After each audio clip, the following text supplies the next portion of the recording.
Hello and welcome to my 2025 stats video. This is my favorite video to make every year. I love stats. I've said this every single video, but it is true. I love statistics. I love watching other people's stats videos. I think they're fun. I think they're interesting. You learn a lot. I learn a lot about my own statistics, so I like them. As per usual, I will be using pictures and not the actual books because it's easier and more convenient. So we're gonna keep doing that. And we're gonna start with my statistics. So in 2025, I read 70 books according to Goodreads and Fable. However, it is not correct. I only read 63 books. As you can see, is the worst I've done in years. Which is kind of miserable, I can't lie. It's kind of sad, but it's okay. I've dealt with it, I'm fine with it. Why is Goodreads considering 70 books? Well, because I DNF'd 7 books, but we'll get to that in a second. So counting all of those books and the DNFs, I read 22,723 pages in 2025, which I don't think is too terrible. It's not great either. I don't really have a goal for that. I usually just say 25,000 and just roll with it, even though I don't really care. Which would mean that I read 62 pages a day. But if you're not new here, you know I don't do it like that. I actually count how many days I read during the year. And last year I read 145 days out of the 365, which means that I read 156, almost 157 pages a day out of the days that I read. Which would mean I read a book every 2 days that I read. Now looking at every month of the year, I read around 5 books, which is my average. The worst month is obviously September, because I only read 1 book. And my best month is October, because I read 10 books. Not anything crazy. The month I read 10 books was all graphic novels, so if I take into account my best and worst reads of the year, the best months are actually January and August, because I had 2 4.5 or 5-star reads in those months. And the worst months would be June and July, because they have, I think, 2 stars and below. Yeah. Moving on, I have the ratings of the year. I did not read any 1s or 1.5s, which is very strange, but I'm just gonna roll with it. I read a couple of 2 stars, a couple of 2.5 stars, a lot of 3 stars, 2 3.5 stars, a lot of 4 stars, 5 4.5s, and only 1 5-star. Miserable. You can already guess how low my star rating average is gonna be. But it is a 3.2, I believe, which is kind of awful. Probably the worst in years, but it's okay. I had a shit reading year. It's fine. Moving on, I have the genre of the books.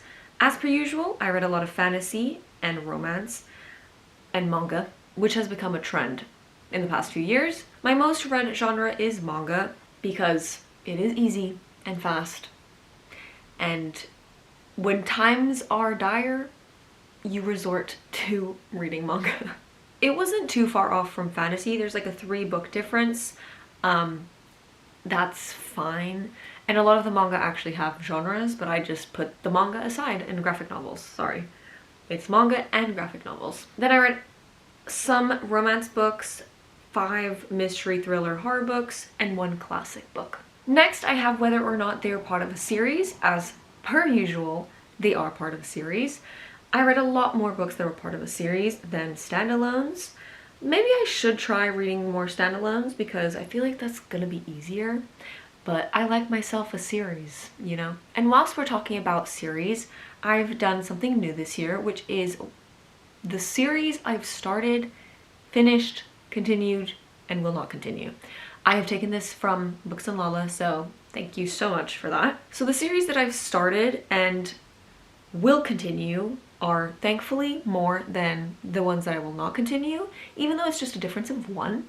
We're gonna take that win. A lot of the series that I will not continue are the first books in the series, except for the Brandon Sanderson books, the Emily McIntyre books and the 2 Veil mangas volumes because I read multiple. But yeah, I will not continue with any of those books. The ones that I will continue, I will probably read this year, most of them, hopefully. If I am diligent, is that the word I'm looking for? So far I'm doing really good with my reading, so hopefully that trend continues this year and I do a bit better than 2025. That would be great. As for the series I've continued last year, I will not continue one series, even though there's 2 books, which is the Fortunasworn series. I gave up on that. And then I will continue the ACOTAR series, and I have 1 more book in the Lunar Chronicles that I have to finish, so that's why Fairest is there. As for finished, I only finished 5 books, aka 2 series. Moving on, we have target audience, and I was pretty close this year with the young adult and the adult books. I read mostly young adult, if I'm not hallucinating, but barely. I'm slowly going into more adult books, hopefully, I think. I don't know, maybe it was just a last year thing. And then I read 4 middle grades, which maybe is not the genre for me. Next, I have the size of the book, which I always love, and I will explain this every year. I put a book in the 200 category, for example, if the book is 200 pages to 299. I don't round up, I don't care about that. It doesn't matter to me. I read a lot of books that were 100 pages. Only 1 book was under 100 pages. I read some 200 books. A lot of books were 300 pages. That is my most read category in this part of the video. I read a lot of 400 page books, and then I read 2 books in the 500, 600, and 700 category, which means, if I calculate all of it, my average book size is 361 pages. Next, I have whether or not I've read from the authors before this year. Words are very difficult. I usually read mostly new to me authors, which is true this year as well. Even though it's not that big of a difference, there's maybe like 3 or 4 books more in the new to me category, but I did read a lot of books from authors I have read before, which is great. Next, I have the release date of the books that I read, and I don't read a lot of books from the year that we're in. Once again, true. I only read 5 books that were from 2025, and the rest were all backlisted books, which is very normal. I think most people are like that. Me, at least, is always going to be like that. Next, I have where I got the book from. 7 books were from NetGalley. 6 books I listened to on Audible. A lot of the books I owned that I had bought before 2025. And then I have 8 books that I bought in 2025. And finally, 1 book that I read on my Kindle. Very useful, my Kindle. Love that. And speaking of audiobooks, next I have the format of the books that I read. I mostly read physical, which thank God for that. I really am happy about that fact. Then I read 8 ebooks and I listened to, once again, 6 books on audio. Now I have books that I reread and DNFs. So I DNF'd, as I said in the first few seconds of the video, 7 books. This time I wrote how far I got into the books, and most of the books I got to at least 40%. And then the contemporary romance kind of vibe, I gave much less of a shot. I only got to like 20%, and one of the books I got to 6%, which is stunning. As for rereads, I only reread 5 books. 2 of them were from the Hunger Games series, and 3 of them were the Comey Can't Communicate volumes. Next, I have the update on my 10 books I wanted to read last year. I wanted to read all these books. I ended up reading only 6 of the books, which is, I think, normal for me. I don't ever complete this. Ever, I think. I've never completed this thing. I didn't complete it when it was the 21 books in 2021, and I'm not completing it when it's 10. It's just not happening. Next, I have kind of a complimentary stat to my Keep It or Unhaul It videos that I do every year. I like to keep track of the physical books that I own and which books I'm actually keeping at the end of the year, because I do a massive unhaul that will be coming soon at the start of the year. So this year I unhauled way more than I kept. almost kind of double, maybe, I'd say, which is a bit crazy. A lot of these books I didn't even read. A lot of them are books that I unhauled because I didn't like the first book in the series, which is the case for the Brandon Sanderson books. And similarly, I also have stats for my shelf by shelf videos of the year. I did 12 episodes of Shelf by Shelf, even though you have not seen the 12th one, I think, at this point, but I did film it, so I'm counting those stats for this because I read those books last year. I ended up reading 48 books in 2025 because of Shelf by Shelf, which is really good because that is like 60% of the books that I read, if not more. I don't know. Maths right now is not going to work.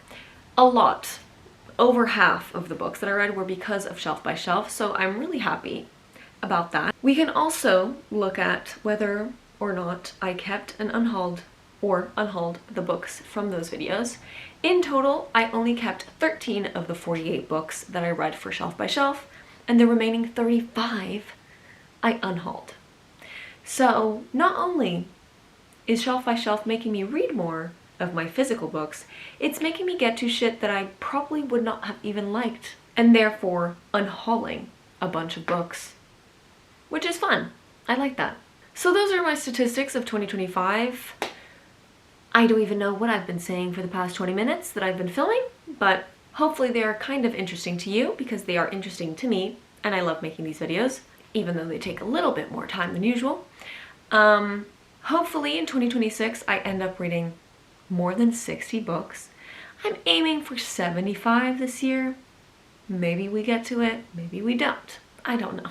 I do want to continue with my Shelf by Shelf series and hopefully read a lot more physical books like I did this year, which was great. But that is everything for today, and I'll see you in my next weird video. Bye!